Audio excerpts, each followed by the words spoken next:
बिस्मिल्लाहिर्रहमानिर्रहीम। अस्सलाम वालेकुम। उम्मीद करती हूँ कि आप सब खैरियत से होंगे।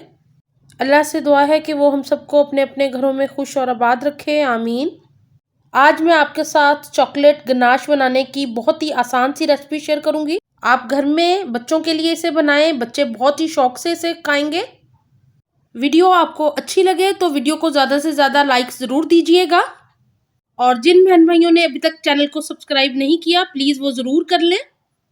तो चलिए स्टार्ट करते हैं इस मज़ेदार सी चॉकलेट गिनाश की रेसिपी को। चॉकलेट गिनाश बनाने के लिए हमें 1 कप दूध चाहिए, ये भर के लिया है मैंने। 2 टेबलस्पून मक्खन इस्तेमाल करूंगी इसके अंदर। 6 टेबलस्पून चीनी, नॉर्मल चीनी ली है मैंने। 3 टेबलस्पून कोको पाउडर, चुटकी भर नमक, 1 टीस्पून वनीला एसेंस और 2 टीस्पून मैदा।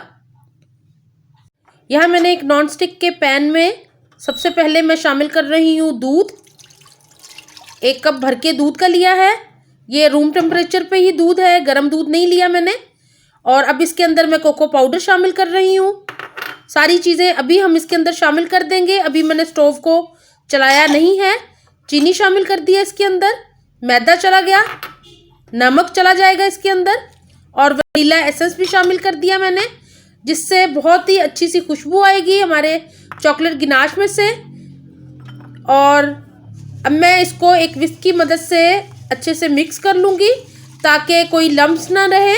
अभी हमने इसको स्टोव पे नहीं रखना, पहले मैं इसको अच्छे से मिक्स कर लूँगी, फिर मैं आपको बताती हूँ। चीनी, कोको पाउडर और बाकी चीज़ों को मैं मिक्स कर दिया है दूध के अंदर, और अब मैंने इसको स्टोव पे रख दिया है।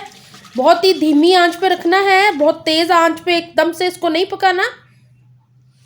चॉकलेट गाढ़ा होना शुरू हो गया है, आप देख रहे हैं कि मुसलसल मैं विस्क से हिला रही हूँ, तो इसको हिलाते रहना इसी तरह। चॉकलेट गिनाश गाढ़ी होनी शुरू हो गई है। इस टाइम पे मैं इसके अंदर 2 टेबलस्पून मक्खन के शामिल करूँगी।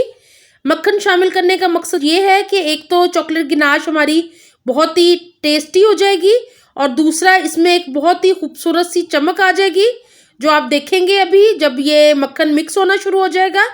आप देख रहे हैं कि कितनी अच्छी सी शाइन आ रही है इसके ऊपर। मुसलसल गिनाश में मैं विस्क को हिला रही हूँ और बहुत अच्छे से गाढ़ी हो गई है। आप देख रहे हैं कि कितनी अच्छी सी शाइन, ग्लॉस आ गया इसके ऊपर। चॉकलेट गिनाश हमारी रेडी हो गई है। मैं आपको एक चम्मच की मदद से इसको पोर करके दिखाती हूँ। ये देखें, स्टोव को मैंने बंद कर दिया है क्योंकि इसने ठंडी होके और गाढ़ी हो जाना है। चॉकलेट गिनाश को मैं सर्विंग बाउल में निकाल रही हूँ, मैं आपको दिखाती हूँ। ये देखें, बहुत ही मज़ेदार चॉकलेट गिनाश हमारी रेडी है। ठंडी होके चॉकलेट गिनाश गाढ़ी हो जाती है। अगर आपको लगे कि ये ज़्यादा गाढ़ी है तो थोड़ा सा दूध डाल के दोबारा गर्म कर लें। चॉकलेट गिनाश की इस रेसिपी को आप घर में ट्राई ज़रूर कीजिएगा। वीडियो को ज़्यादा से ज़्यादा लाइक्स दीजिएगा। मुझे अपनी दुआओं में याद रखा करें। अपना बहुत ख्याल रखें। अल्लाह हाफिज़।